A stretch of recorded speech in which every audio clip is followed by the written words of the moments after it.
Je suis abasourdi de voir comment tourne cet art sur Internet. À tous ceux qui n'arrivent plus à progresser malgré leurs efforts et leurs investissements, je suis Soragan, j'ai 26 ans d'expérience dans le jeu d'échecs et dans les prochaines vidéos, je vous expliquerai tout ce que vous devez connaître sur le jeu. Mais ici, je ne fais que gerber de la critique envers Internet. Je parlerai de problèmes tactiques, d'ouverture, des cadences, des plateformes, des streamers, des cours gratuits et payants et même de vous. Alors, amusez-vous bien. Vous en faites combien par jour des problèmes tactiques? Suffisamment pour ne jamais rien rater en partie, pas vrai? Ce n'est pas le cas, c'est parce que ce n'est pas la bonne marche à suivre, c'est juste celle qui vous est montrée par des sites et des influenceurs qui veulent votre temps de cerveau disponible et votre argent. Si vous en trouvez autant à faire sur Internet, c'est pour vous rendre accro. Internet s'en fiche que vous progressiez, vous faire payer, ça c'est leur objectif. Une des erreurs communes quand on fait des problèmes tactiques, c'est de travailler avec des indices. Pour progresser en tactique, je fais des problèmes tactiques. Non, ça ne fonctionne pas comme ça la tactique. Ce n'est pas une thématique donnée, un nombre de coups donnés ou juste un truc à trouver. Il y a une différence entre les parties et les problèmes tactiques. En partie, vous devez d'abord pouvoir élaborer une position favorable aux tactiques et puis les trouver sans aucun indice. Si vous avez des problèmes sur un thème tactique, vous voudrez travailler cette thématique? D'accord. Et pour les positions complexes qui jonglent entre les thématiques, vous faites comment? Vous vous dites que c'est juste pour les ordinateurs ou les GM? Et pour les sacrifices non répertoriés, vous les ignorez? Et pour les sacrifices qui sont les meilleurs coups, sans donner un avantage concret, vous ne les jouez jamais? La différence entre un problème tactique et une vraie partie est monstrueuse. Concernant les ouvertures, votre niveau versus votre besoin en connaissance d'ouverture, la grosse majorité de la communauté mondiale des échecs n'a pas le niveau suffisant pour s'y intéresser. Ça veut dire que si vous n'êtes pas prêt d'être titré, comme par exemple être maître fidé, dès que votre adversaire va jouer un coup, juste un coup hors de vos lignes est totalement exploitable, vous allez passer à côté. Alors à quoi ça vous sert de mémoriser plusieurs lignes d'ouverture si vous êtes perdu à la première inconnue? Ça veut aussi dire que vous ne comprenez pas ce que vous mémorisez. Et donc dans une semaine, vous aurez déjà oublié et vous pourrez recommencer à étudier et ainsi de suite. C'est du temps perdu pour votre véritable compréhension du jeu. Vous achèterez plein de cours et vous serez content. Puisque vous êtes si désireux de savoir quoi jouer à l'ouverture, on vous fera payer du contenu proposant des répertoires d'ouverture, alors qu'en vérité, on devrait vous dire que vous n'en avez pas besoin. Non seulement parce que vous n'avez pas le niveau, mais en plus parce que tout se trouve déjà en ligne gratuitement. En plus, et non des moindres, les cours en ligne proposent certes de belles variantes, mais quand vous les repassez à l'ordinateur, vous pouvez vous rendre compte qu'elles ne sont pas forcément toutes très bonnes. Mais oui, certaines lignes sont spectaculaires à jouer si vous prenez votre adversaire pour un con. La cadence. Alors, depuis la Covid et les différentes séries sorties sur les échecs, les médias se sont emparés de la discipline plus que jamais. Les médias, ça doit générer de la thune. Pour ça, ça exploite votre disponibilité, votre ignorance et tout un tas d'autres facteurs. Une disponibilité grandissante pour du spectacle. Et quoi de plus spectaculaire que de voir un champion se faire démolir en blitz? Et quoi de mieux pour recevoir un jet de dopamine que de démolir quelqu'un en blitz? Si vous voulez progresser, cessez d'être influencé par les médias et arrêtez de jouer trop vite. Votre cerveau doit avoir le temps de générer de nouvelles connexions neuronales. Vous n'allez pas acquérir de bons nouveaux réflexes en jouant des blitz ou des boulets, c'est carrément déconseillé. En faisant comme ça, vous êtes davantage au service de sites internet bien rentables qu'en train d'investir en vous. En jouant des blitz et des boulets, votre cerveau va se concentrer sur les habitudes qu'il connaît déjà. Jouer vite, c'est pour le show. C'est donc bon pour tout le monde, sauf les joueurs. Le bullet, faut-il vraiment le mentionner? Le blitz, ne jouez pas de blitz. Les parties rapides, n'en jouez pas non plus. Tout cela est trop rapide et cela efface toute la richesse du jeu qu'il y a à découvrir et à vérifier avec l'ordinateur. Et si vous pensez qu'avec 15 minutes par joueur, vous avez trop de temps, vous faites une énorme erreur de jugement, tout simplement. Recommencez une partie encore et encore.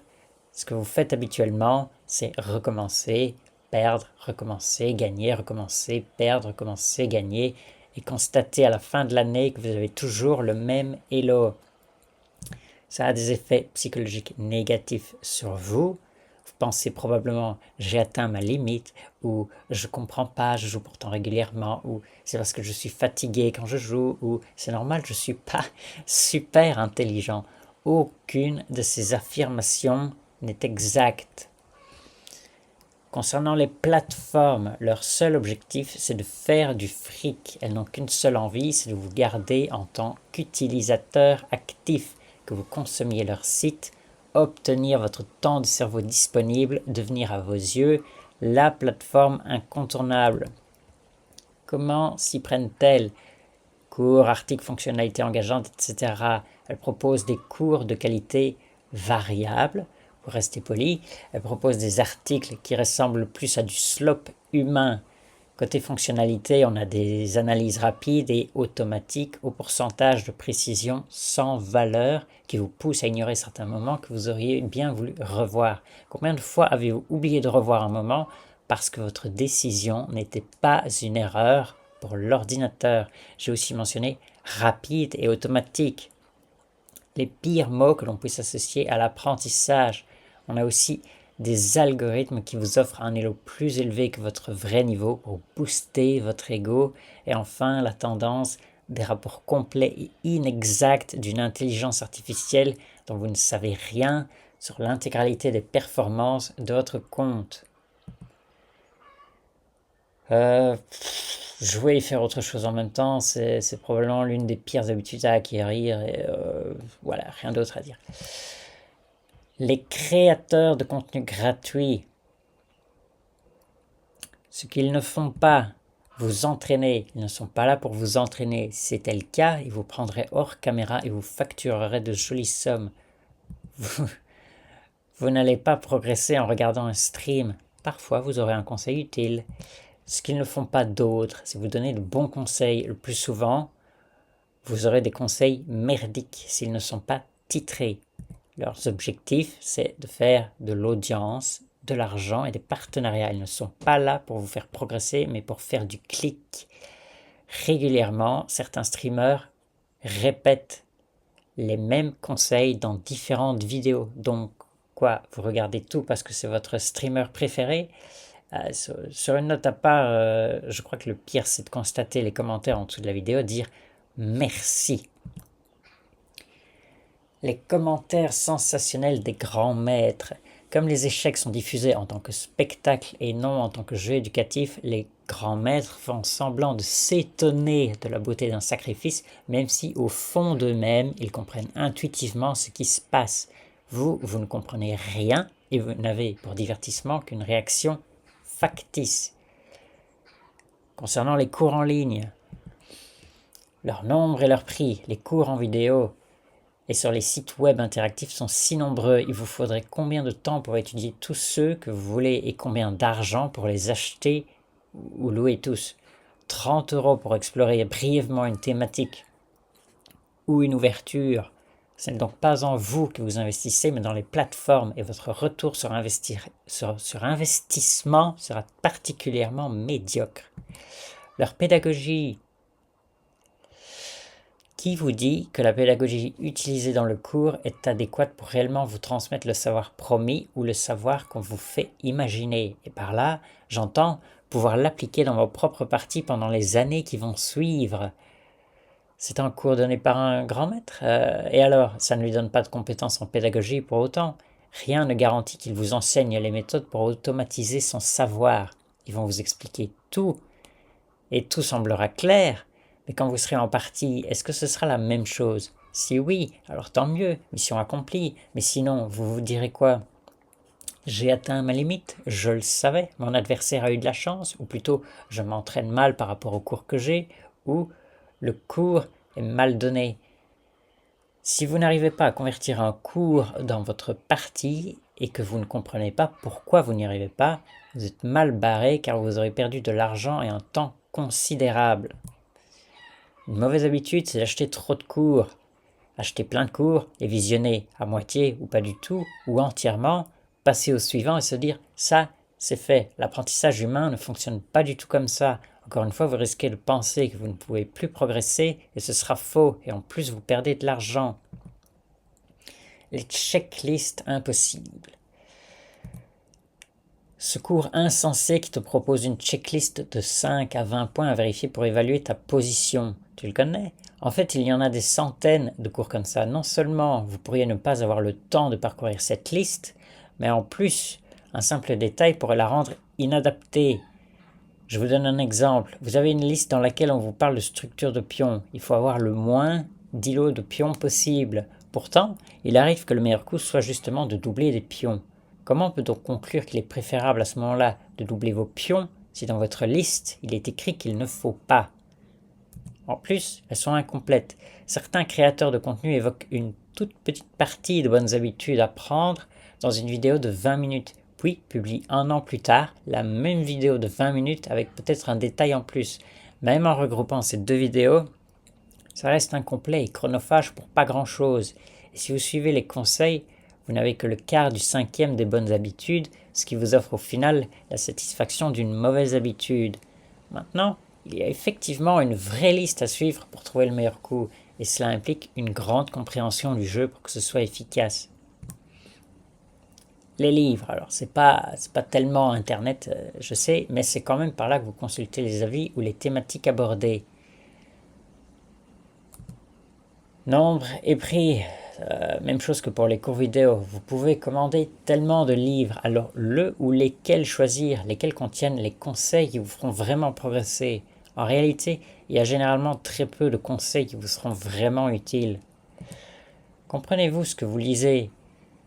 Quand vous lisez un livre, vous pensez peut-être oui, c'est évident, ou oui, c'est logique, mais allez-vous vraiment les intégrer dans vos habitudes de jeu ou vous contenterez-vous de les lire ? Quand sonnera l'heure de la défaite, parce que ça va arriver, vous direz probablement « j'étais mieux, il a eu de la chance » ou « je le sais en plus qu'il faut jouer ce coup, mais j'ai joué ça ».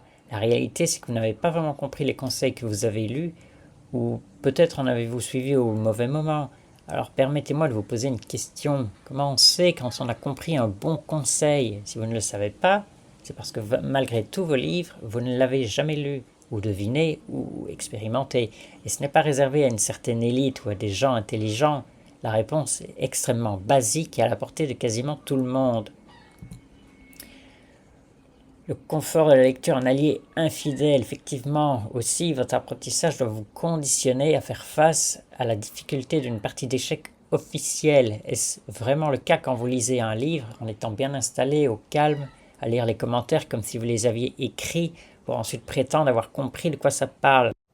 Comment on arrive à la conclusion de jouer un coup plutôt qu'un autre ? Dans une partie officielle, vous aurez à gérer la position, bien sûr, la pression du classement Elo, peut-être, du classement du tournoi, les clics des autres pendules, les chuchotements à gauche à droite, votre vessie prête à exploser ou une chiasse en construction, la laine de chacal de votre adversaire et peut-être même un attroupement de personnes autour de votre partie, puisqu'elle devient intéressante. Petite pensée pour tous ceux qui n'aiment pas devenir le centre de l'attention. Et le plus important dans tout ça, ce sera la position. Une mauvaise habitude aussi pour les livres, c'est d'en acheter trop. C'est la même chose que pour les cours en ligne. Les réunions de faible élo, ce sera probablement la chose la plus dure à entendre, mais voilà, je vais la dire quand même. Arrêtez de vous réunir entre personnes à 1200 élo pour vous conseiller les uns les autres ou même jouer, parce qu'il n'y aura personne pour dire ou jouer quelque chose d'intelligent. Le niveau des chats sur Internet, c'est tout aussi fiable que la première version de ChatGPT. Et si vous vous dites, nous ça va, on est 2000 sur Internet. Non, la différence entre 1200 et 2000 élos sur Internet est presque imperceptible. Un joueur d'échecs qui ne prétend pas à un titre de maître, ça n'existe pas. Revoyez votre échelle de considération. Les gens qui diront le contraire ont soit tort, soit juste besoin de votre temps et de votre argent, et peut-être même les deux. Les évaluations des moteurs d'analyse sont parfois incorrectes. trop souvent, j'ai été surpris d'apprendre que le moteur ne donne pas l'évaluation légitime, notamment sur la perte d'une pièce sèche. Il donne par exemple plus 1,3 quand il devrait donner plus 3,00 pour faire simple. Et quand je vérifie avec ma machine surpuissante, elle dit ah oui, tu as raison, il faut augmenter l'évaluation. Alors comment se fait-il que par défaut l'expérience d'évaluation la plus commune de la planète soit aussi pourrie? C'est induire en erreur ceux qui en ont le plus besoin. Les analyses des parties. L'analyse automatique, c'est quoi? C'est cliquer sur analyse automatique, aller voir quand l'ordi n'est pas d'accord et puis se dire oui, mais ça c'est un coup d'ordinateur, ou ah, je l'ai vu, il a de la chance que je ne l'ai pas joué. Si j'étais pas fatigué, je l'aurais battu, ou je l'ai pas vu, de toute façon c'est trop compliqué, je lance une autre partie. Pas du tout. Une analyse correcte peut prendre des heures, voire des jours entiers, à la suite desquels votre niveau peut faire un bond significatif. Soit vous ne savez pas comment faire, soit vous vous en foutez. Encore, je le répète, l'analyse automatique peut vous faire oublier de revoir un coup parce qu'il n'est pas jugé mauvais. De plus, les pourcentages de précision n'ont aucune valeur. Avoir 98% de précision ne veut pas dire que vous avez atteint le niveau mondial, mais ça booste votre ego l'espace d'un instant. L'analyse d'un streamer. Quand un streamer regarde votre partie en 5-10 minutes, vous vous dites vraiment en votre fort intérieur, c'est bon, c'est analysé, j'ai appris quelque chose. Vous savez à quel moment on peut dire qu'on a appris quelque chose? Pensez que vous avez analysé votre partie parce qu'un streamer vous a conseillé 2 ou 3 choses, c'est absolument débile, pour le dire sans détour. Attention aux conseils des IA génératives. J'ai demandé à Gemini 3 Pro de me donner un seul conseil pour progresser aux échecs et il m'a dit analyser la partie. Mais il n'a jamais dit sur base de quoi, de quelles règles stratégiques, comment traiter ses erreurs, quel est le véritable processus d'entraînement permettant de passer au niveau supérieur. Alors certes, je ne lui ai demandé qu'un seul conseil, mais celui-là est une coquille vide, inexploitable. Et si on regarde comment les gens analysent leurs parties sur Internet, on est loin du compte de toute façon. Il y a d'autres réponses qui auraient été bien plus pertinentes pour la question. Par exemple, ne vous contentez pas d'un bon coup, cherchez le meilleur. Vous pourriez avoir envie de faire une fourchette royale, mais êtes-vous sûr qu'il n'y a pas mieux comme un échec et mat, par exemple? Ou bien une autre réponse au prompt aurait pu être après chaque défaite, découvrez pourquoi vous avez perdu. Peut-être qu'après quelques parties, vous vous rendrez compte que vous omettez de voir que vos pièces sont en prise ou que vous ne savez pas vraiment quoi faire après l'ouverture. En conclusion, on vous exploite et vous en êtes heureux. Il y a bien sûr beaucoup plus à dire, mais on va s'arrêter là pour l'instant.